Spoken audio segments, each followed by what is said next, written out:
Welcome back to Limitless Lives. I'm your host, Nilesh Patel. Today, I am thrilled to have Mathien with us, a visionary singer-songwriter and producer whose craft defies genre boundaries, blending 70s funk, alternative hip-hop, jazz and R&B into soul-touching anthems. Mathien's musical roots trace back to Chicago suburbs in the US, and his journey has been nothing short of remarkable. From igniting MySpace with his earlier work to capturing hearts worldwide, his music resonates with a raw, introspective honesty. In 2023 alone, Mathien's tracks reached over 2.2 million streams on Spotify, engaging 870,000 listeners across 182 countries, proving that his sound not only connects, but deeply moves with his audience. With nearly 20 full-length albums, international collaborations, and a steadfast drive to remain genuine in an industry that often demands conformity, Mathien's story is a masterclass in passion, authenticity, and the unyielding power of music. So get ready to dive into the world of an artist who embodies the spirit of passion, resilience, and creativity. Let's welcome Mathien and uncover the essence of his limitless life in music. Mathien, welcome to the show. I'm really grateful to have you here today. Nilesh, that has to be the greatest intro I've ever heard. Thank you. It's your story. I'm just sharing it with the world. So thank you once again for being here. May I have that and just copy and paste it into my Spotify biography there? Absolutely. Tell you what, if you make Okay. that track one on your next album, we've got a deal. I'll put some symphony music behind it. Well, awesome. Thanks for being here. Like I said, once again, Thank you. I'd really want to reflect on the beginnings of your journey. It started off in the suburbs of Chicago. How did Yes. your earlier life and initial inspirations shape the foundation for your music career? Well, I guess I was just one of those people who was drawn to sound, drawn to music, figuring out how things work. I grew up in a very supportive household. My parents, they were always trying to get us to do new things. By the time I received my first guitar when I was like 8, I don't think they had a lot of faith that I was gonna stick with it, and then when they saw that I stuck with it, they were just amazingly supportive. But I started taking piano lessons when I was, like, 5, and I wasn't really looking at the book, and I wasn't performing up to the teacher's standards, I guess, but I was playing the piano all the time and trying to figure out the songs that were playing on the radio. I have this memory of seeing mariachis at a Mexican restaurant, and they were going to each table, and they came to our table, so it was the first time I saw, like, a guitar really up close, and that's sort of when my parents were like, "Okay, he looks like he's interested." And then beyond this, beyond actually playing instruments, is always fiddling with, like, tape recorders and stuff like that, so, speeding up my voice, and at some point, my dad, I was probably 7th or 8th grade, he brought home software from his office because these guys were, like, computer nerds. He's a database administrator, so he was with all these, like, really, like, techie people, and someone gave him an illegal cracked version of a software called Acid, and I always joke that my dad brought acid home to me, but it was the first time I was able to multi-track record something, so and this is I was pretty young, and once I figured this out, I stopped playing, like, video games because I was, like, so obsessed with this, and I recorded the first Mathien songs probably by the time I was, like, 15. And this Wow. is after, I mean, I'd already had guitar lessons, and I had already a musical journey prior to all of that. It definitely did start young.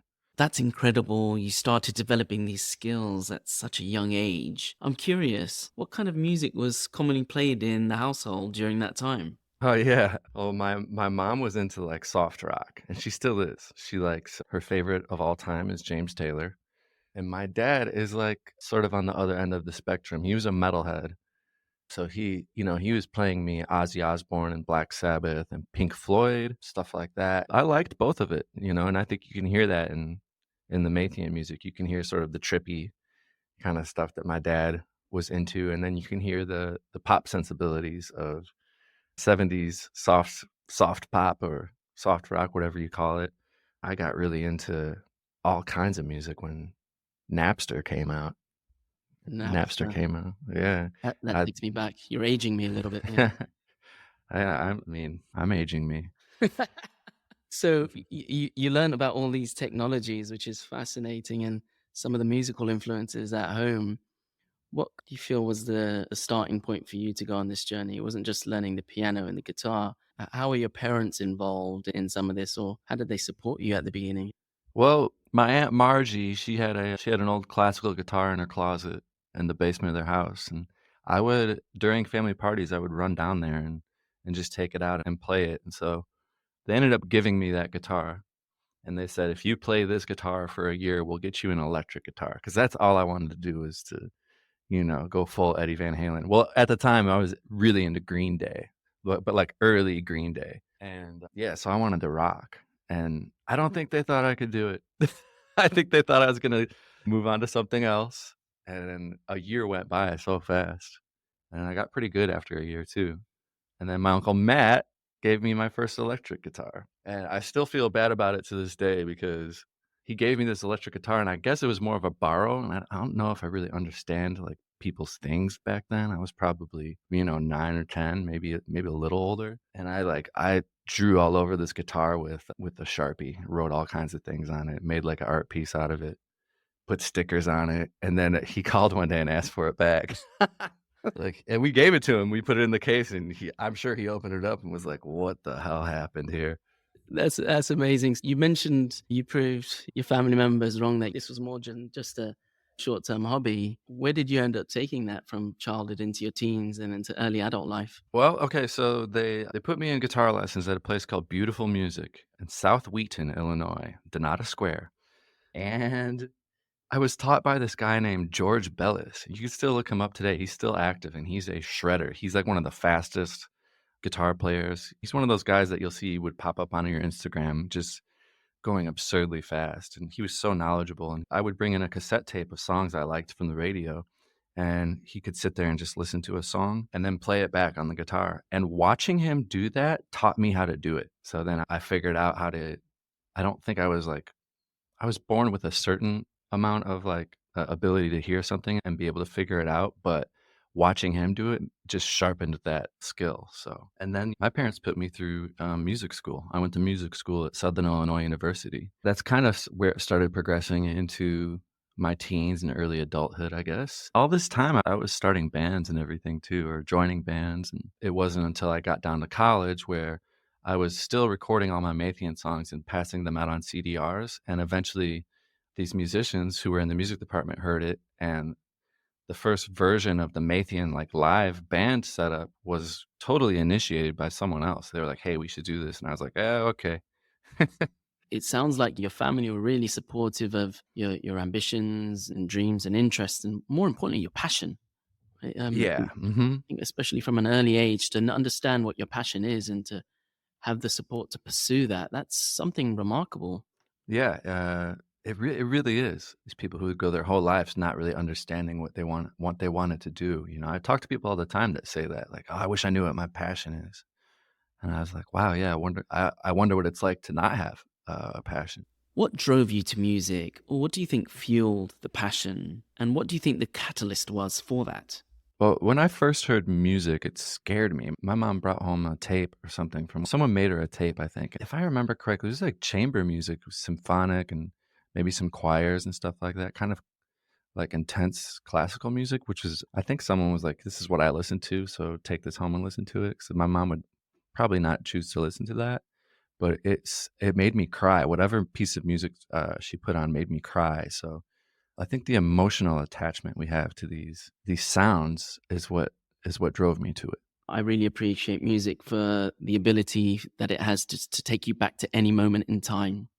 And not Yeah, just that, mhm. but it also brings about that feeling that you felt in that specific moment. And I don't think there's anything else that can do that as powerfully as music does.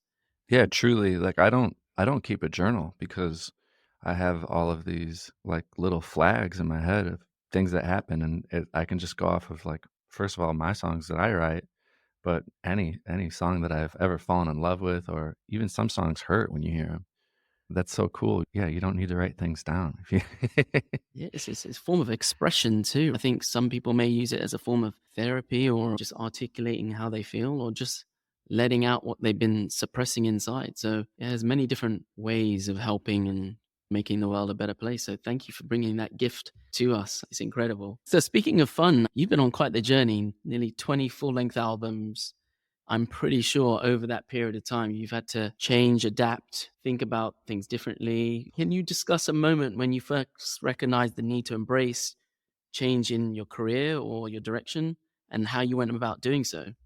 Well, I was signed to a record label, which from that moment I had to change, but the real change happened after I got out of the deal. So it was 4.5 years, maybe 5 years of being in this situation that I didn't feel was favorable to me and my music. And yeah, that's a whole like that's like a whole side story probably. But the point is by the end of it, I had just made some really, like, dumb life decisions, business decisions. Everything that I was doing was what I didn't need to be doing. I had a horrible drug experience during this time too, which that changed my life. After that, I didn't feel the same for a couple years. I had to really get back on track.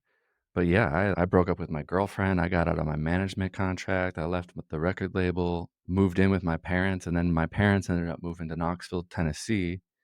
And then so I felt like, well, since my life isn't where I want it to be, I'm just gonna move down to Tennessee with them and start over. And that was a great place to do that because I didn't know anybody. It was a smaller town, Knoxville, and it was a little quieter and safer. And I was able to just get my bearings and figure it out. It sounds like that was a good opportunity for you to just get some stillness in and amongst Yes. all this chaos. Yeah, mhm. Getting out of the deal helped me realize that I did have autonomy and control over my career and over what the music sounds like. It made me really happy to be able to get back to I felt like I lost who I was for those 5 years, and some of it was my fault, and some of it, I point the finger at the record label or whatever, but now, when I look back at it, it was all things that needed to happen for me to be the person I am today, the fully realized Mathien. What a beautiful one it is. Nilesh, thank you. You're I too kind, Nilesh. think that's track 2 for you. That's track 2. That must have been a daunting phase of your life, not just from a personal perspective, but also you talked earlier about your passion, which was music. Given Mhm. that you've gone through that, what's your perspective on not just surviving, but thriving during those periods of transition? Hmm. You got me with a zinger. Well, I guess I started thriving when I was true to my spirit, my heart. And yeah, everything started to kind of fall in place. And I always tell people I don't have goals. I'm not goal oriented because all of my accomplishments in my life were sort of the result of whatever chance happening was occurring in front of me at the time and what I did with those occurrences. And for a while, people think you're aimless, but after a couple of years, you start figuring out the tightrope walk that it is, and things start to become really cool. You just said that sometimes it feels like it's aimless, but there's beauty in that, right? Because you mentioned you don't really have goals and so forth. Yeah. Sometimes it is healthy to have goals and shape towards those. But I think when we become too fixated on the goal, we become too fixated on the outcome. Goal culture is out of control in America. Goal culture, we're gonna call it. Goal culture. Yes, there we go. And it can inhibit creativity, right? Yes, it definitely can. And also the Um, ability to remain present in that moment, to think about truly where you want to take yourself. So I'd love to hear more about that from your perspective of music and getting through that part of your journey. yeah, it's like you're saying, it lends itself to creativity because being creative and creating music is about, be here now, Ram Da. The moment is crucial, but if you the minute you realize how crucial it is, then it also goes away too. You're trying to make something and you're overthinking, or even I think when you think you have something good and you get really, really excited about it, that can be dangerous too. Cause then you listen back a few days later and you're like, oh, it's not really as good as I thought it was. And then the other thing happens where you make sketch out an idea and then you don't listen to it again for another 2 months because you didn't really like it. But then 2 months later, when you listen back to it, you think, oh, that was really good, actually. Maybe I was having a weird day or, you know, I was in a gloomy mood that day or something. And that's why I didn't think it was good. But really, I came up with this gloomy song. It goes back to what we were talking about earlier. Music has that power to make you feel what you're feeling in that specific moment. Yes. And that comes out. I mean, there's no right or wrong about that. It's just how that felt in that moment. You mentioned something really interesting earlier around how when you got out of the contract, it liberated you. The music industry can often exert pressures on artists to conform. How have Mhm. you managed to stay true to your artistic vision outside of these pressures? Part of it is understanding who to collaborate with, but another part of it is, like, doing a lot, doing the artwork, doing the sound engineering on the records, playing on the records, and then making sure that if there's any outside help that you very much trust those individuals, whether it's someone playing on your record or someone helping to promote it, distribute it.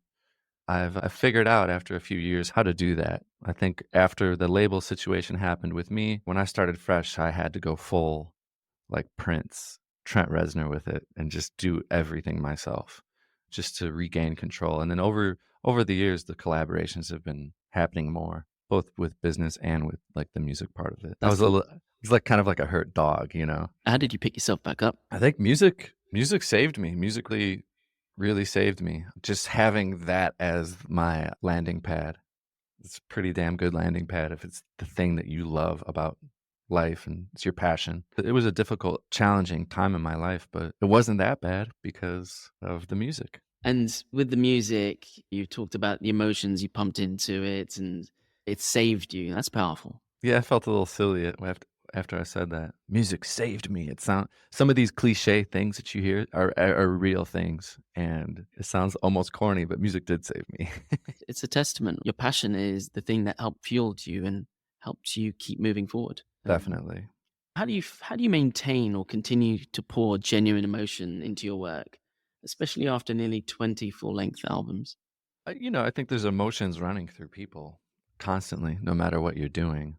And, you know, music and making music is about accessing. And so it's about accessing and being sincere to the emotions you're feeling. And it's a non-thought. It's a very tricky thing because you can't consciously sit down and do this pragmatic thing where there's a beginning, middle, and an end. You really just have to let everything go and forget, that's a tough one. How do you do that? I think it's playing, it's like being in your room as a child again in your toy box because you weren't thinking about making the greatest thing. Maybe you were though. Maybe you were thinking about I'm gonna make the greatest like Lego tower or whatever. But anyways, the way I do it is I just tinker around and I play and let's go back here to this drawer and pull out this old tape machine and record my guitars through this tape machine and then bounce the tape onto my music recording software and then take that sound and add an echo to it. And now, whatever that ends up being, at some point something will click and I'll be like, "Oh, this is an idea. This is a song." And I'll almost in some cases I can almost feel the fully realized song in those moments and be like, "Okay, we got something." Maybe it's like fishing, like catching a fish. When you start feeling it nibble, you're like, "Oh, okay." Start reeling it in. It's beautiful. You talked about you pull out the drawer, pull out a few things and see what you can create with it. And Yeah. isn't that what life's about? Creation, right? I mean, I Creation. think it is, yeah. Music is a form of that, but the creation aspect and what comes of that, and then the feelings that they transpire. You said something really incredible, and you only touched on it lightly, but it was so powerful. Was the ability to play. Yeah. I think we forget about that in today's world. Just being playful, releasing our inner child has so Yep. much power, especially in a world where there's so much external influence around, well, you should do this, you need to look like me, or you need to be like me, or you need to feel like me. When you Sounds like you're talking about goal culture. yeah, that thing called goal culture, yeah. So it's just fascinating, the inner play and just allowing yourself to be in a moment without any restrictions. It really does help with creativity and collaboration. It's fascinating that you have these outlets to help you do that. You also talked about when you were in this musical contract, you got out of that and maybe there was some doubts. What practices have helped you overcome self doubt and still remain true to your passion for music? I don't wanna be cocky and say I don't have a lot of self-doubt, but I think I didn't really even consider any other I definitely like, got some side jobs just to make money and stuff like that, but I didn't think like, "Oh, because I put this apron on that it's over for me." I did okay, that's maybe not all the way true. I did have a moment where, this is after I, like, was with the label and I put out some records, and we sold out the House of Blues, we toured all over the States, and then when I had to get a job at Starbucks, I did have a moment where I was looking in the mirror in the bathroom, and I was kinda like, "Man, this sucks." And then, people I went to high school with were coming through the drive-through, and they're like, "What are you doing here? You're talented." And so that was like that sorta hurt and it stung, but maybe those moments also themselves to becoming better and striving for more because, I didn't like it. What did you do with that? It was a good thing for me to do to have a job like that because I needed to be humbled. I really had I can say, "Oh, boohoo, poor me," about my little label situation back then, but I was really full of myself and, not my best self during those times either. So to have this job where I'm in a little window there getting people their coffee and then people who used to know me from high school are coming through and they're kind of confused. And also just the communal aspect of being in a workplace. It was good for me. Just being in a normal atmosphere. It's not all about me. Yeah, it really helped me. Who was around you during that period of time to potentially support you and help you? What sort of support mechanisms did you have in place to help you, if any? The well, there was this by the time I started working I transferred to the Starbucks in Knoxville, Tennessee. I worked with this really great, guy named Joey English and countless other people who were just really cool. My boss, Brad, was cool. My other boss, Leanne. Yeah, there's this folk singer guy, Joey English, and eventually they started scheduling us opposite each other because we were having too much fun. It was ridiculous, like a couple of like 30-year-olds just acting like high schoolers, basically, goofing around on doing like weird stuff when the customers would pull up saying bizarre things. He used to have this thing where he would pretend like he was doing math. So he would go, "Hey, welcome to Starbucks. What can we get for you?" And I'd be like, "Oh, a chai tea latte and a muffin." "Okay, so that's gonna be," and then he would go, 363, carry the 2. He would act like he's doing a math problem. I was like, Uh, "This guy is hilarious." So we were having so much fun. Yeah, but I'd never really had those moments where like, whenever I felt down, I kinda knew what to do. Not to be cocky or anything, but what I'll did you I'll do? What did you do? I just I just knew that the feeling was gonna go away and that I'd be okay afterwards. And so you just gotta be in it when you feel down. You gotta be in it. Be one with it instead of, realizing you're not gonna feel this way forever is important, but also, just be in your feelings. If you're sad, just be real sad. Just be real sad about it. And, if that means go downstairs at the piano, write a song, then do that. But for me, it usually means, like, sleeping and watching, like, some weird old movie or something. That's how I get over things. You've talked about some of the strategies around how you've managed through the highs and the lows. I'm curious how you stay emotionally and creatively aligned to your actual music. And my wife really helps me with this because you could get obsessive and go into your studio every day, but it's important to do some physical activity. We do the little CrossFit gym in our neighborhood now. We go on walks, we go hiking. I sometimes work out at home, but just doing something strenuous like that, like running. We ran a mile the other day. I just remember afterwards I was so winded, my heart was beating, and it just wipes the slate clean so that maybe you can enter into a creative situation and have it be super worthwhile. And yeah, when you do that, when you do those like resets, you can really, I think maybe access the thing we were talking about earlier. How inspiration is about, it's like a non-thought. It's a thing that happens when you're not thinking, and there's no better way to not think than to push your body to the point of passing out. Yeah. And it's fascinating you say that, right? Inspiration, tap back into it.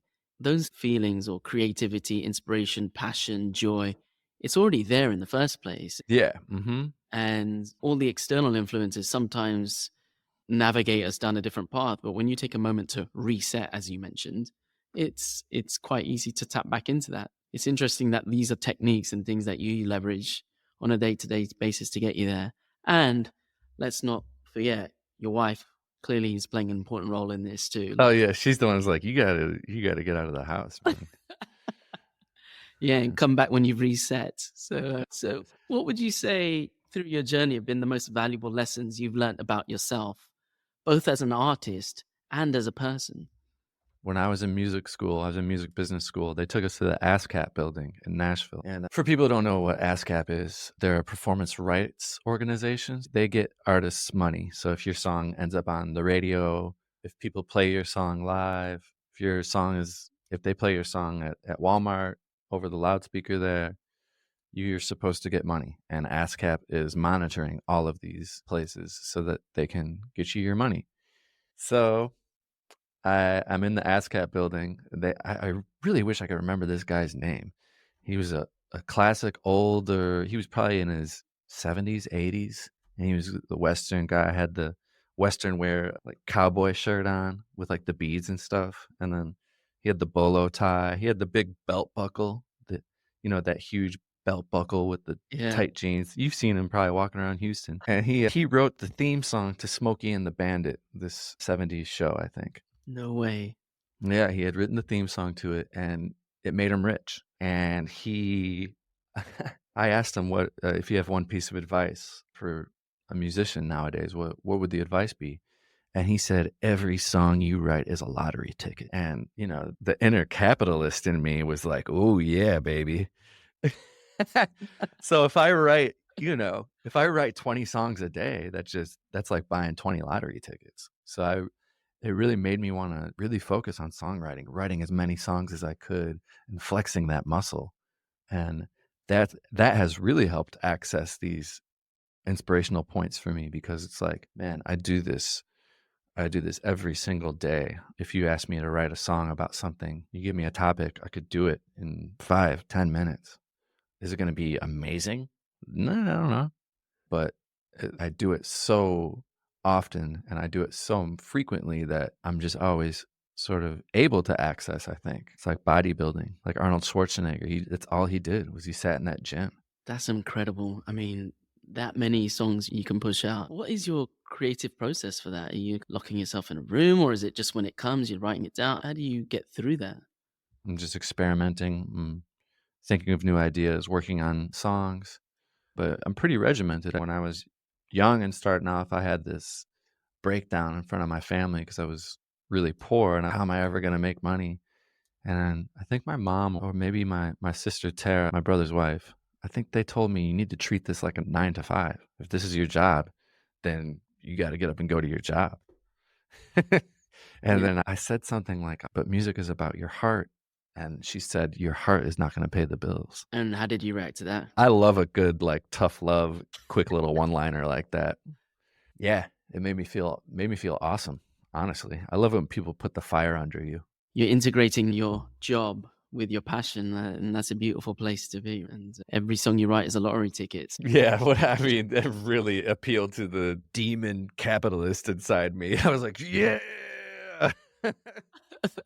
It brings on an interesting question for me to ask you. How have those moments of recognition and success affected you? And how do you stay grounded? Well, the love is in the music itself because I've for years wanted to be famous, for years wanted to be rich from music, and, there's been a couple times where I've made a nice, like, chunk of money from something that I did, and it was like, "Oh, this didn't alter things really." It made my life cooler for a few months. I think money's weird. I realized with those little victories I had, it's like, "Oh, this doesn't this is not doing what I thought it was going to do. I'm not getting the spiritual reward that I thought that something like this would bring me." Coming to those realizations that this is not the purpose. It's not to gain some sort of number or something, even outside of money, even looking at like streams and stuff like that. I always was obsessing about streams. How many streams, how many people listened to me today? And I was checking it all the time. And then I think I hit a dead end where I was like, this isn't fulfilling. And on this very small scale of fame that I've experienced, which is not really famous at all. But for instance, at my college town, I got famous in that little town, and I'm really happy it happened to me on a super small scale because I was a douchebag about it. And I can't imagine if at that young, if I would have been Ed Sheeran level famous, I would have handled it the way I handled the little 300 people showing up to my gig. It could have been a recipe for disaster, no less. You've had support from the very beginning from your parents. Mhm. You mentioned the stories around when you had doubts, when you were feeling at your low, there were still people around you supporting you. You've been through that. And Oh, now right. I think about maybe other artists that are going through that, and not just artists, people just going through day to day life. Mhm. What do you feel is important for people to understand so that they can thrive? Yeah. Ooh, that's another zinger, Nilesh. Got me again. I feel like I'm just going to repeat something from earlier. Just being true to oneself. How do we do that? We say that, be true to yourself. What does that look like to you? Anytime I was doing something that wasn't true to myself, I have like an emotional reaction to it. Like my heart hurts, my chest feels tense. If I do something that's out of character or if I go against like my morals, it's always just been bad news. And so that was growing up for me is getting into okay, so if I don't want to experience these negative emotions, I can alter the way I react to situations and I can alter, more importantly, the things that I do, the things that I initiate. Does that make sense? It's between what you're feeling and response, there's a little space that you truly can own in terms of Yeah. how you react to a given Mhm. situation. And it sounds like that's for you how you stay true to yourself. It's almost like a check yourself moment. Yeah, I think that's been the spirituality for me has been learning that, oh, you do bad things, you're going to feel bad. If you do good things, you're going to feel good. So you should do good things. You've just released your latest album. It's been quite the journey for you. What's been some of the key takeaways or things that you've learned from this album that you may have not have recognized about yourself from previous efforts? Well, the song Still, I wrote it, was the first song that I wrote in my new home in Atlanta. And we looked at a bunch of different homes until we found this house. We looked at this house and I was like, we need to get this house. This house is beautiful. The guy who was selling the house wanted to give the house to the person who he felt fit the best. It was interesting. So he wasn't interested in getting, he really actually he didn't want an investor. He was worried an investor was going to come and buy the house and try to like make money off of it. So we got into like a bidding war. And our realtor told this guy, hey, this couple, they just moved to Atlanta. They're living in an Airbnb in Marietta and they really want the house. And he ended up awarding the house to us. I don't know what the other bids were, but there were 6 other people who wanted the house, and he vetted us this way. So I felt like he was really just looking for a person to fill the space that he thought were maybe good people and sincere, and they had, good intentions. And I thought that was really interesting to make such a decision like that based on emotions. And so when we closed on the house and I met this guy, I was like, "Man, this guy's really cool." He's a sort of an older dude, and he was like, "What do you do for a living?" I was like, "I make music." He's like, "Are you gonna build a studio in the house?" I said, "Yeah." Well, he said, "Well, send me whatever you record. I wanna hear it." And I said, "Oh, no problem." So we actually exchanged info, and then I started making music in here. I bought a piano and I set everything up, and this first track that I started making was just very I was just thinking about the new space I was in when I was creating the music. And a few months went by and I finally had enough songs together. I was like, I'm gonna send that guy some of the stuff I've been making. And at that time it was just like sketches. So yeah, I saw a neighbor and I was like, hey, have you talked to TJ lately? I just brought him up and the neighbor said he passed away. Oh, So and I did know that he was sick. They said that he was ill, and that's kind of why I think they were getting rid of the house. I think when I found that, I was like, "Oh, that didn't seem like I was." When I met him, I didn't seem like somebody who didn't have a lot of time left. mm, That's how that works. You're always like, "Wow, really?" But then that experience of finding out that news and me not being able to play him this music and him giving us this wonderful gift, this house, this new home, that went into the lyric writing. I was midway through the lyrics when this happened, so I was thinking about my own mortality, which is a lot to wrestle with for anybody. Thinking about the people you love going away, thinking about you going away yourself, mm. transitioning over to whatever happens after we pass away. It's heavy stuff. To be able to approach something that heavy with peace is kind of a nice thing to fall back on. And that's what still That's what still is for me. Still's essentially about that. It's about death, but, there's cultures that celebrate when people die, and then there's other cultures who, they make it this sad thing, Yeah. but and then it's all those things. It is sad, and it is you can look back, you can look back on things and smile too. Being still is a good representation for life. We talked about it earlier when you said sometimes it's important just hit the reset button and go back to creativity, joy, freedom, love, and all these things. It's already there.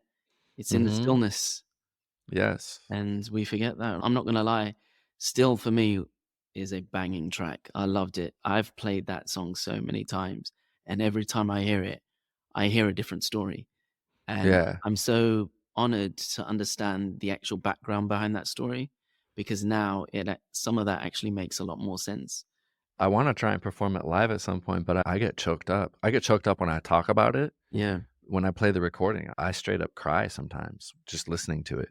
It's a powerful song. There was one lyric in there, I've been torn since I've been born.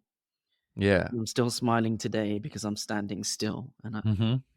Wow, that was powerful stuff. And the song itself, the way you put that together, it brings about many different emotions. It's an incredible song. Yeah, we're all these flawed individuals, but in spite of all of that, there's still so much goodness and reasons to be happy. Absolutely is. For artists starting out or people facing their own transitions in life, Yeah. what advice can you offer about managing the ups and downs and staying true to one's path and passion? One thing I like to do is when I get into those situations where I'm scared, where it's like, "Oh, man, I need to figure out how to make some money," or if I'm stressing out about that kind of stuff, I get into those stressful situations, I try to work my way out of it. Okay, I'm gonna wake up earlier tomorrow. I'm gonna stay up late. I'm gonna work all day tomorrow. And it helps, immersing yourself in your work and in your craft and honing that, it helps generate things, maybe opportunities.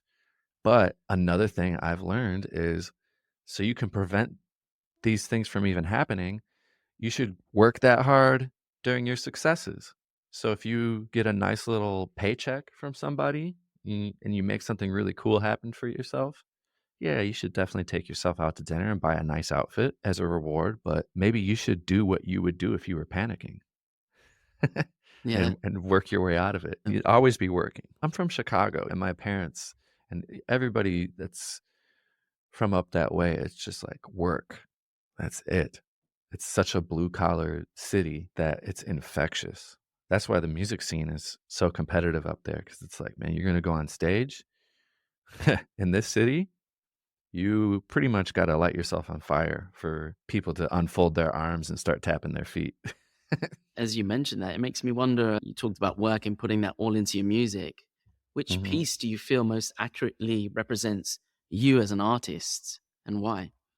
Man, probably "So" with Sam Hudgens. I don't know, the lyrics don't really sum me up, but what went into the song was really fun. Sam played me that song. He played me the sketch, the beat. It was just a beat that he made on his laptop, and I loved it. I was like, "Hey, if you're not doing anything with this, I would like to write to it." And he said, "Nah, I'm kinda writing to it now." And so I said, "Fair enough." And maybe 2, 3 years later, he came over to my house and he played me it again. He forgot that he played it to me the first time. So he played it for me again, and he said, "I'm stuck on this thing. I cannot write to it." And I said, "Let me have a WAV file of it. I'll write to it tonight." And I wrote "So." And at the beginning, the demo of "So" is me just singing "So" over that beat, and Sam's not singing on it at all. When we recorded the actual song, we erased my first verse, and we had Sam sing my first verse. And Sam pretty much sings the first chorus. I'm doing the backup vocals on the first chorus, and then I do my verse, and then the second chorus is this bigger chorus where we're both singing the leads and we're both singing the backup vocals. We worked on that track for years as opposed to some things that I've recorded in 30, 40 minutes and put a record out just how it sounded that day I did it. But "So" was this anthem, and you used the word anthem earlier when you did your introduction, and that's what it was. It was like our Michelangelo. We have to make sure every edge of this recording is perfect before we release it. It was just this dense product, all these layers that are in that piece of work, and it's beautiful. I mean, I love that song so much. That's a song where people have never heard my music before, and they ask me to play them something, I play "So," because it's also, it's a Mathien song, but it's also a collaboration. It's a very serious 50-50 collaboration with Sam Hudgens. It's interesting because it also reflects your work ethos. So that's awesome. Thanks for sharing that. You mentioned earlier a couple of other songs that you wanted to share a story about. Love to hear that too. Oh, yeah. So, "Pool" was another collaboration on Calabasas. Clifford, this guy Clifford who played drums for a band called White Denim, and now he sometimes tours with a band called the Heartless Bastards. I think they're in Texas. He was from Austin, but he's in Houston now. And he was a drummer, but he started sending me his production stuff that he was doing, which consisted of a drum track. In this case, it was Wurlitzer piano, bass, and a little guitar. And he just sent me this arrangement, and I was like, "This is really cool." But he wanted me to write to it. So one day I went downstairs and I turned it on and I listened to the instrumental of it. I started recording piano over it. I did a little extra guitar stuff on it myself, and then grabbed the pen, grabbed the spiral, and I started writing lyrics. And the first thing I said was shooting pool in a basement. I don't know why I said it. I just said shooting pool in a basement, and it made me think. It immediately transported me back to this time where I was shooting pool. I was not in a basement. I was actually on the roof of a place called Reggie's. I was by myself. I was at a bar, and this guy comes up to me. And he's like, "Hey, you want to shoot some pool with me?" And I said, "Yeah, sure." So I grabbed a pool cue, and I started playing this guy in pool, and he seemed hyped up. And then halfway through the game, I was like, "Oh, he was on some serious adult drugs." And as the game progressed, he started getting more and more sort of aggressive and agitated. And after a while, I was like, "This guy is gonna possibly try and, like, start a fight. He might try to fight me." And I wasn't in the mood. So I was beating this guy pretty bad in pool. I'm not a great pool player, but every now and again, I'll get hot and I'll start, like, playing really well. And it was one of those nights. I made the decision to lose the game on purpose so that nothing crazy happened. And it was really interesting because after I lost the game, I went over and shook his hand, and you could tell he was disappointed that he didn't get to unleash his aggression or something. He was kind of confused, actually. And so for some reason, the music that Clifford sent me made me think of this story. And so I wrote it into the song Pool. And I say in the middle of the song, I say, "If it ain't within, it's been written in." So if you're not acting out of your instincts and you're not following your heart, something will get written into the script for you, and you're just gonna have to follow that. And so that was knowing the difference between, I could definitely win this game of pool, but this guy might put someone in the hospital or freak out, get kicked out of the bar, cause a problem. Trust your instincts. Yeah. Sometimes you gotta lose. Well, the path to success is through the path of failure. I failed on purpose. Yeah, that's an interesting story. It goes back to what we said earlier around how music can take you back to a specific moment in time, and that one Yep. lyric took you there, and it brought about this incredible song. So that's incredible. Thanks for sharing that. Thank you, Nilesh. One last question for you. If you had a piece of advice you could give our listeners on unlocking their true potential and lead a life without limits, what would it be? I would say every song is a lottery ticket. No, I'm just kidding. That can't be what I said. I can't steal it. What's been something that you've really took time to reflect on through your journey and thought, if I saw someone going through these same scenarios in life, this is how I would help them? Oh, you have to continue on through the doubt. Yeah, you have to continue on through the doubt. The doubt won't always be there. So, yeah, doubt is temporary is another way to put it. I like that. There, we arrived. We have We, arrived. you got one out of me. That's great, but it was a beautiful one. Look, Thanks, Mathien, man. I want to thank you for your time. Thanks for having me on. I had a good time. Oh, awesome. Me too. And I've learned so much. Your music is truly a gift to the world. And thank you for sharing this with us. And thank you for opening up and being vulnerable in places too. Cool. And a huge thanks to everyone listening to Limitless Lives. Don't forget to hit the follow button on your preferred podcast platform. Take care of yourselves and each other.